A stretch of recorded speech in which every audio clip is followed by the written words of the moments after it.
News చూస్తున్నాం. ఏపీలో గెలుపోటములపై అయితే ఎవరు అంచనాలు వేయలేకపోతున్నారు. ఏ ప్రభుత్వం వస్తుందో కూడా నిపుణులు సైతం చెప్పలేకపోతున్నారు. సర్వేల్లోనూ ఒక క్లారిటీ అయితే కనిపించడం లేదు.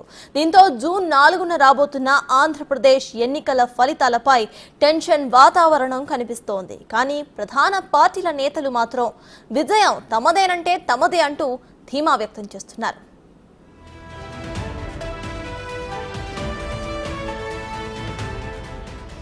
ఏపీ గడ్డపై మరోసారి వైసీపీ రికార్డు బ్రేక్ చేస్తుందని జగన్ చాలా కాన్ఫిడెంట్ గానే కనిపిస్తున్నారు. విజయవాడ ఐపాక్ టీంతో ముచ్చటించిన సీఎం ఈసారి ఏపీలో వచ్చే ఫలితాలను చూసి దేశమే షాక్ అవుతుందని చెప్పుకొచ్చారు. ఈ 5 ఏళ్లకు మించిన గొప్ప పాలనను అందించబోతున్నామని తెలిపారు. I promise that this results would ensure that the whole country would stand up and look towards Andhra Pradesh.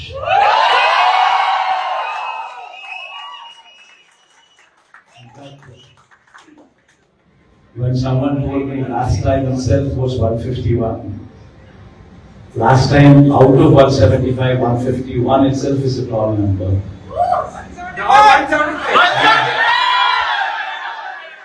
When someone told me 22 out of 25 itself is a tall number. This time, we're going to beat that record.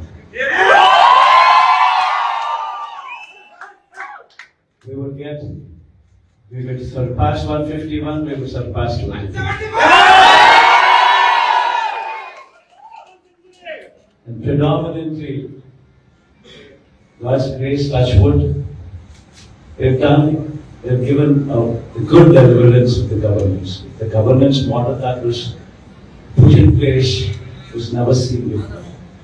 And while I could do all that, nevertheless, 1.5 years of your effort.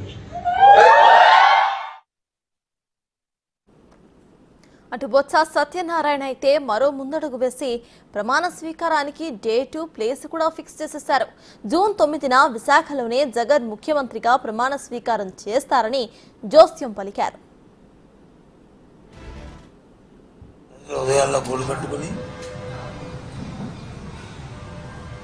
రేపు ఇలాంటి victory కనీవిని చూడని విధంగా రేపు రాబోతుంది విజయం. ఏదైతే మా target 175, 170 ఉందో దాని దగ్గరలోనే విజయం రాబోతుంది. టెంటేటివ్గా జూన్ 9వ తేదీ నాడు విశాఖపట్నంలో అంగరంగ వైభవంగా అక్కడ ప్రమాణ స్వీకారం మహోత్సవం. ఏపీలో కూటమి అధికారంలోకి రాబోతోందని టీడీపీ పాలిట్ బ్యూరో సభ్యుడు సోమిరెడ్డి చంద్రమోహన్ రెడ్డి ధీమా వ్యక్తం చేశారు. వైసీపీ నేతలు కంట్రోల్లో ఉండాలని, ఓ చెంప మీద కొడితే రెండో చెంప చూపడానికే తామేమీ గాంధీ మహాత్ములం కాదని సోమిరెడ్డి హెచ్చరించారు.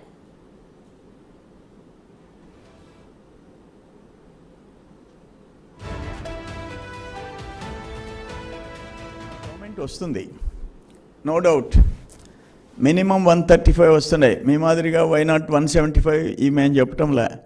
కంట్రోల్లో ఉండండి. ఇంకో 17 రోజులు ఉంది కౌంటింగ్. ఒళ్ళు దగ్గర పెట్టుకొని ఉండండి. ఒళ్ళు దగ్గర పెట్టుకోండి. ఎమ్మెల్యేలు మంత్రులు అందరికీ చెప్తుండా, తమాషాలు కాదు. మేము మడిగట్టుకొని ఈ చెంప మీద కొడితే ఈ చెంప మీద కొట్టే దాన్ని కొట్టమని దానికి మేము గాంధీ మహాత్ములు కాదు. డెమోక్రటిక్ సిస్టంలో ఎలక్షన్స్ జరుగుతాయి. గెలుస్తాం, ఓడతాం, ప్రతిపక్షం, అధికార పక్షం. జూన్ 4న రాబోతున్న ఫలితాలతో జగన్ కు మైండ్ బ్లాక్ అవుతుందని టీడీపీ నేతలు అంటున్నారు. జన సునామీలో వైసీపీ కొట్టుకుపోతుందని దేవినేని ఉమా కౌంటర్ వేశారు. ఈ ఘోర పరాజయంతో అసలు జగన్ లండన్ నుంచే రాలేరని ఎద్దేవా చేశారు.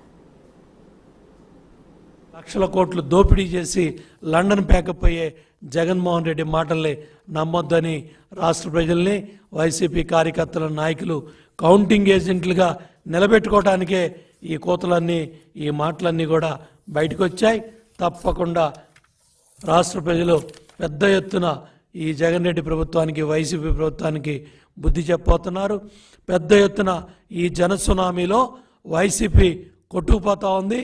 ఈ ఘోర పరాజయంతో జగన్ రెడ్డి లండన్ నుంచి వచ్చే పరిస్థితి కూడా లేదని చెప్పి తెలియజేస్తా ఉన్నాను. మొత్తానికి పార్టీల అంచనాలు ఎలా ఉన్నా సర్వేలు ఏం చెప్పినా కూడా జూన్ 4 రిజల్ట్ రాబోతోంది. ప్రజెంట్ ఈ విషయంపై పూర్తి డీటెయిల్స్ మా ప్రతినిధి శివ అందించడానికి సిద్ధంగా ఉన్నారు. శివ, చెప్పండి, అటు ఇరు పార్టీలు కూడా, కూటమి పార్టీలు కానివ్వండి లేకపోతే ఇటు వైసీపీ కానివ్వండి, ఇరు పార్టీలు కూడా విజయం తమదే అంటున్నాయి. సో ప్రెసెంట్ అప్డేట్స్ ఏంటి? సత్తాజ్ మొత్తం మీద చూసుకుంటే ఆంధ్రప్రదేశ్లో అధికారం మాదంటే మాదని ఇరు పార్టీలు పోటాపోటీగా ప్రకటనల వర్షాన్ని అయితే కురిపిస్తూ ఉన్నాయి. అయితే ఆంధ్రప్రదేశ్లో జరిగిన ఎన్నికలకు సంబంధించి కూడా ఎస్సీ ఎస్టీలకు సంబంధించి వైఎస్ఆర్సీపీకి పడ్డట్టు, అలాగే చౌదరి కాపు బీసీలకు సంబంధించి కూడా తెలుగుదేశం పార్టీకి పడ్డట్టు, అలాగే మైనార్టీలకు సంబంధించి దాదాపుగా ఇద్దరికి సమానంగా పడినట్లు, మిగిలిన పార్టీలన్నిటికి సంబంధించి అగ్రవర్ణాలు ఎక్కువ శాతం తెలుగుదేశం పార్టీ వైపే మొగ్గు చూపినట్లు కూడా ఇటీవల జరిగిన పరిణామాల నేపథ్యంలో కొంతమంది రాజకీయ విశ్లేషకులు అయితే భావిస్తున్న పరిస్థితి. అలాగే ఇటీవల చాలా రాష్ట్రాల నుంచి, దేశాల నుంచి కూడా దాదాపుగా లక్షల సంఖ్యలో ఓటర్లు తమ ఓటు హక్కును వినియోగించుకునేందుకు వచ్చారు. సో ఈ ఓటర్లంతా ఎవరికి వేశారు, ఏ విధంగా ఏ పార్టీకి మద్దతు పలికారనే ఉత్కంఠ అయితే తెలుగు రాష్ట్రాల్లో కొనసాగుతుంది. మరొక వైపు 2019లో ఏ రకంగా అయితే మహిళలు క్యూ కట్టి అర్ధరాత్రి 12 గంటల దాకా ఓటు వేశారో, ఈసారి కూడా అంతకంటే ఎక్కువ స్థాయిలోనే మహిళలు క్యూ కట్టి మరి ఓట్లు వేశారు. మహిళల ఓట్లు ఎవరికి పడ్డాయి? జగన్కి మద్దతు పలకడానికి అమ్మఒడి నేపథ్యంలో జగన్కి మద్దతు పలికారా, లేకపోతే చంద్రబాబు ప్రకటించిన గ్యాస్ సిలిండర్లు, సూపర్ 6, బస్ ఫ్రీకి మద్దతు పలికారా, లేకపోతే నిత్యావసర ధరలు, అలాగే కరెంటు బిల్లులు, ఇటువంటి బిల్లులన్నీ, ల్యాండ్ టైటిల్ యాక్ట్, ఇటువంటి వాటికి సంబంధించి కూడా జగన్కి వ్యతిరేకంగా వేశారనే ఉత్కంఠ అయితే ప్రస్తుతం ఆంధ్రప్రదేశ్లో కొనసాగుతూ ఉంది. అయితే బొత్స సత్యనారాయణ అయితే మాత్రం ఒక అడుగు ముందుకేసి జూన్ 9న ముఖ్యమంత్రిగా రెండోసారి జగన్మోహన్ రెడ్డి వైజాగ్లో ప్రమాణ స్వీకారం చేస్తారని చెప్పి వ్యాఖ్యలు చేశారు. అయితే దీనికి ప్రతిగా టీడీపీ నేతలు కూడా ఏదైతే వైఎస్ఆర్సీపీకి సంబంధించి మొన్న పోటీ చేయడానికి ఎమ్మెల్యేలు, ఎంపీల అభ్యర్థులు చాలా చోట్ల దొరకలేదు, ఎవరినో ఒకరిని నిలబెట్టిన పరిస్థితి. అలాగే నిన్న పోలింగ్ సందర్భంగా జరిగిన పరిణామాల నేపథ్యంలో కూడా కావాలని రాజకీయ బురదబ్బి టీడీపీ నేతలపై దాడులకు ప్రయత్నిస్తున్నారు.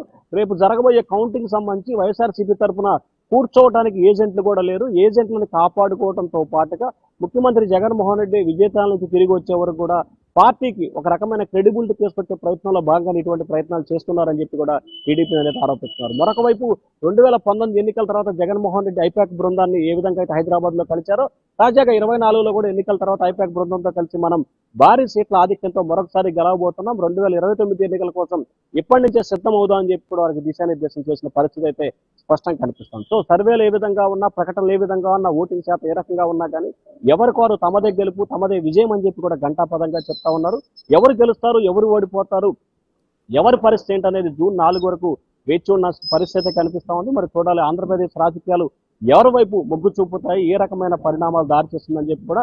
అలాగే 81.86% పోలింగ్ శాతం నమోదాన్ని మొత్తం 8186 మొత్తం కూడితే 23 వస్తుందని చెప్పి, 23 తమకు లక్కీ నెంబర్ అని చెప్పి కూడా ఇటు వైఎస్ఆర్సీపీ నేతలు వ్యాఖ్యానిస్తున్న పరిస్థితి కూడా చూడాలి. మరి ఏం జరగబోతుందో ఆంధ్రప్రదేశ్ రాజకీయ ముఖ చిత్రం జూన్ 4వ తేదీన మారబోతుంది. మొత్తానికి మరొకసారి ముఖ్యమంత్రి జగన్మోహన్ రెడ్డి అవుతారా, లేకపోతే తిరిగి చంద్రబాబు ఇంకోసారి ముఖ్యమంత్రి అవకాశాలు కనిపిస్తాయి ఏంటనే ఉత్కంఠ అయితే కొనసాగుతా ఉంది.